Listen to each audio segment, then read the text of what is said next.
Good morning बच्चों। आज हम लेसन नंबर 1 गति के नियम, लेसन नंबर 1 गति के नियम, लेसन नंबर 1 गति के नियम पढ़ते हैं। ठीक, तो गति के 3 नियम होते हैं। गति के 3 नियम होते हैं जिनके समीकरण कितने जिन 3 नियम होते हैं तो इनके 3 समीकरण भी होते हैं। ठीक, तो गति का पहला नियम जो होता है, गति का पहला नियम क्या होता है, पहले हम गति के समीकरण पढ़ लेते हैं। ठीक, नियम बाद में पढ़ते हैं। तो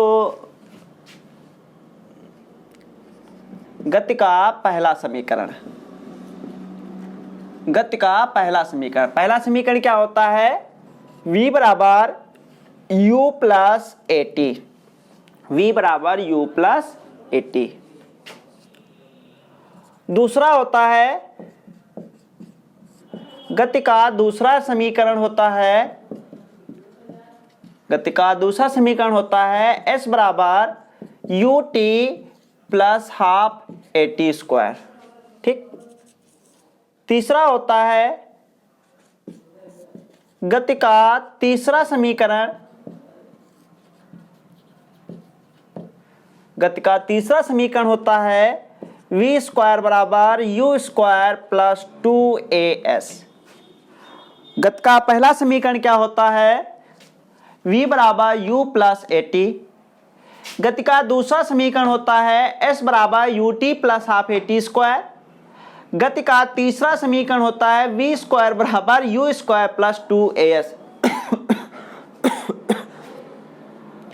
जहां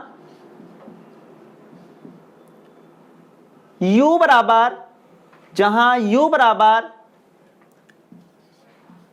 प्रारंभिक वेग, जहां u बराबर प्रारंभिक वेग, v बराबर अंतिम वेग, v क्या होता है, अंतिम वेग होता है। a क्या होता है, त्वरण, क्या होता है, त्वरण। जब कोई वस्तु गति करती है तो उसमें क्या होता है, त्वरण उत्पन्न हो जाता है, जिसको हम किस अक्षर से लिखते हैं, a से लिखते हैं।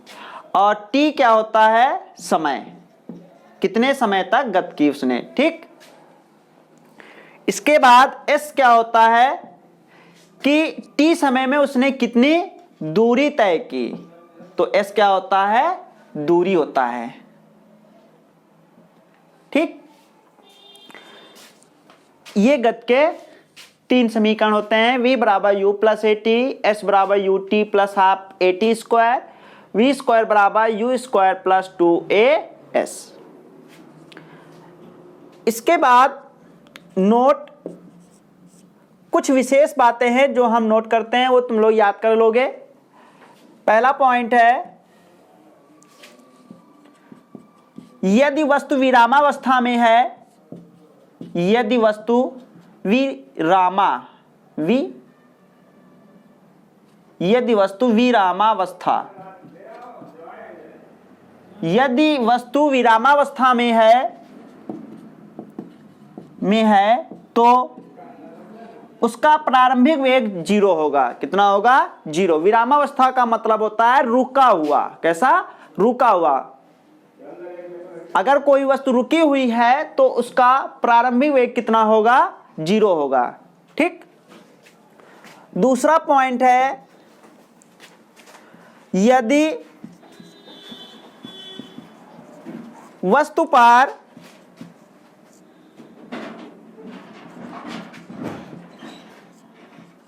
ब्रेक लगा दी जाए, क्या लगा दी जाए, ब्रेक लगा दी जाए, तो वह वस्तु रुक जाएगी और इस स्थिति में अंतिम वेग कितना हो जाएगा, 0 हो जाएगा। कितना हो जाएगा, 0 हो जाएगा। और जब ब्रेक लगाई जाती है तो जो त्वरण उत्पन्न होता है वो माइनस का हो जाता है। कैसा हो जाता है, माइनस का, जिसे हम मंदन बोलते हैं। क्या बोलते हैं, मंदन। जब वस्तु पर ब्रेक लगा दी जाती है तो अंतिम वेग 0 हो जाता है और उत्पन्न त्वरण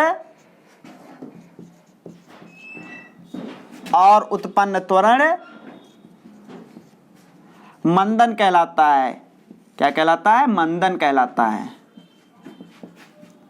मंदन कहलाता है। तो इतनी बातें तुम लोग नोट कर लीजिए, चाहो तो स्क्रीनशॉट ले लीजिए। ले लिया? इसके बाद हम कुछ आंकिक प्रश्न पढ़ते हैं।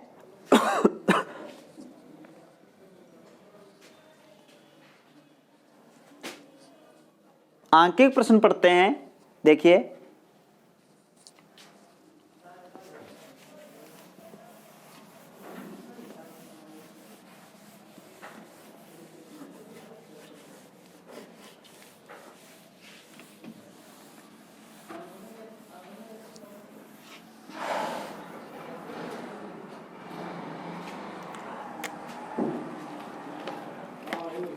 पहला क्वेश्चन दिया है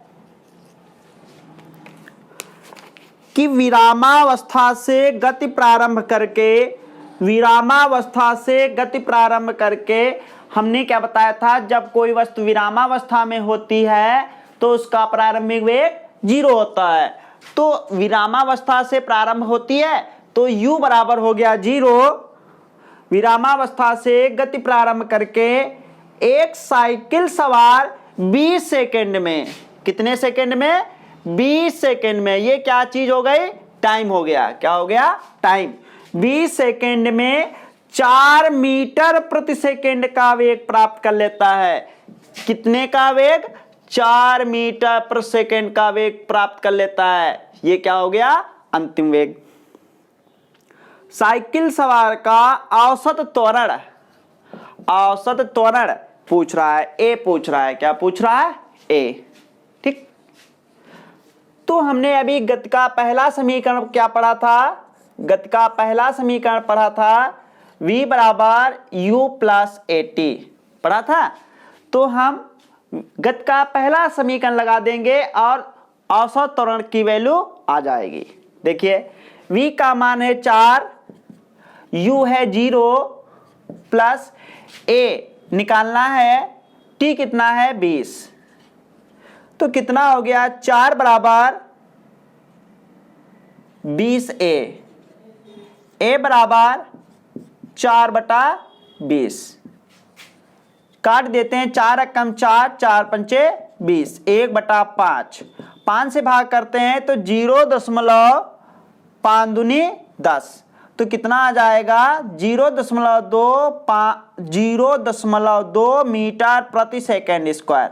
तो औसत त्वरण कितना आ जाएगा? 0.2 मीटर प्रति सेकंड स्क्वायर। ओके। क्या होता है, जो इसमें राशियां दी होती हैं, जो गति के 3 समीकरण हमने बताए हैं, इनमें जो राशियां हैं, जिसे वेग होता है, ये प्रारंभिक वेग है, ये अंतिम वेग है, और दोनों के मात्रक जो होते हैं वो मीटर पर सेकंड होते हैं। समय का मात्रक तो पता ही होगा तुम लोगों को, क्या होता है? सेकंड। और जो त्वरण होता है, इसका मात्रक होता है मीटर पर सेकंड स्क्वायर। ये MKS पद्धति में और CGS पद्धति में सेंटीमीटर पर सेकंड भी होता है, और इसका भी सेंटीमीटर प्रति सेकंड होता है वेग CGS पद्धति में। कौन सी पद्धति में? CGS। और ये होता है MKS पद्धति में। ठीक। और दूरी का तो मात्रक पता ही है, क्या होता है? मीटर, और या फिर होता है सेंटीमीटर। तो ये मात्रक जरूर याद रखना है, मात्रक नहीं बोलने हैं इन राशियों के। ठीक। तो पहला क्वेश्चन समझ में आ गया। ठीक। इसके बाद दूसरा क्वेश्चन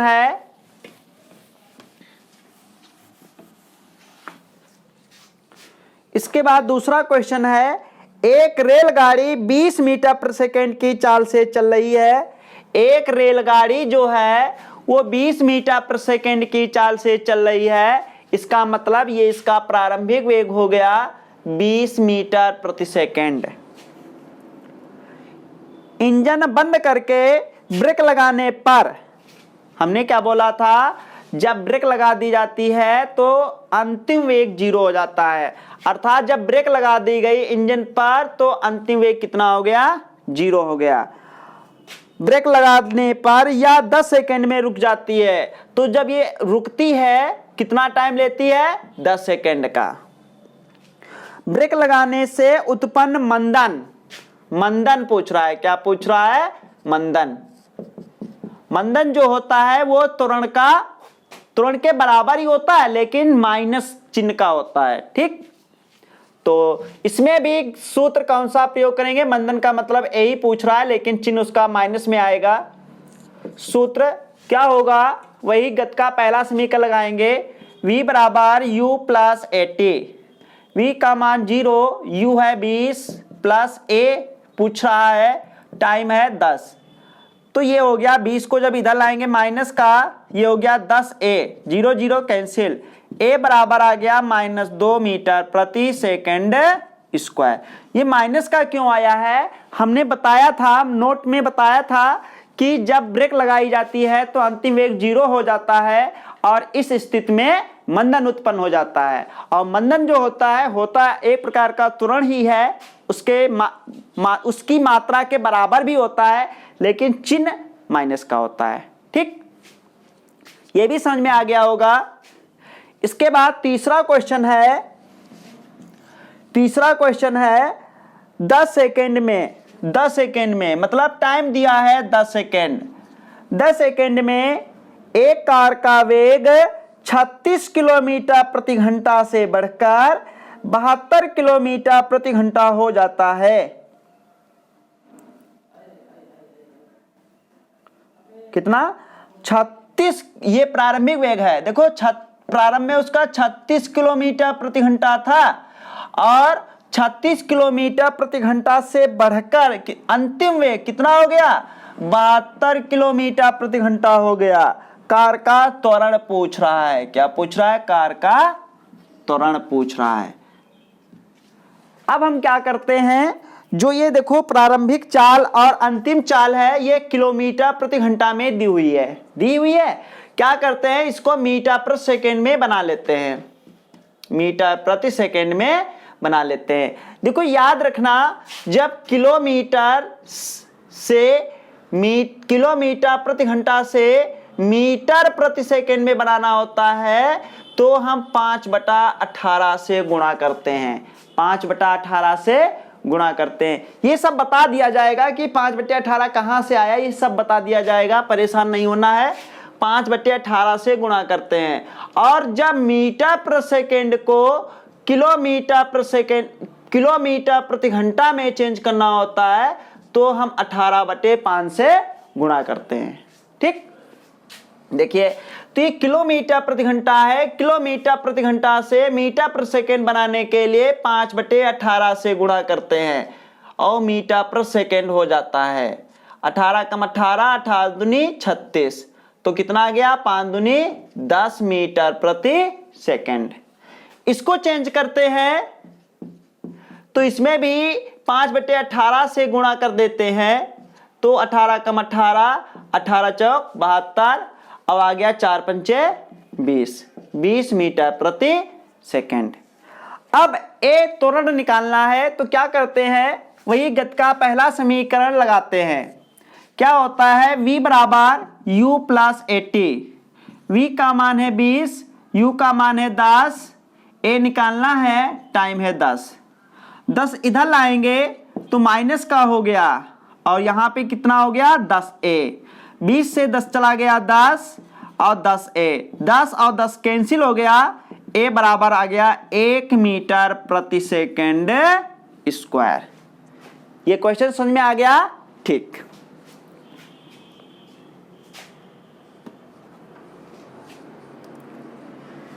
इसके बाद अगला क्वेश्चन है, क्वेश्चन नंबर 5 है, नहीं सॉरी क्वेश्चन नंबर 4 है।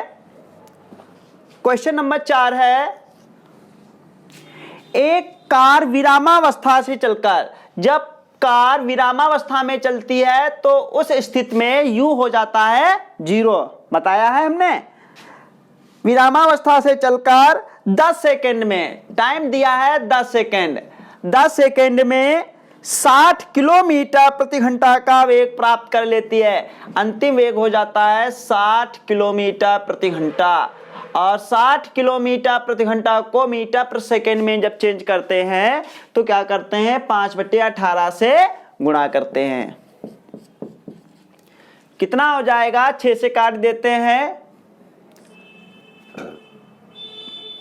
6 एकम 6 और 6 तिया 18, कितना हो गया 10 × 5 = 50/3 मीटर प्रति सेकेंड। कार का त्वरण ज्ञात करना है, त्वरण ए पूछ रहा है।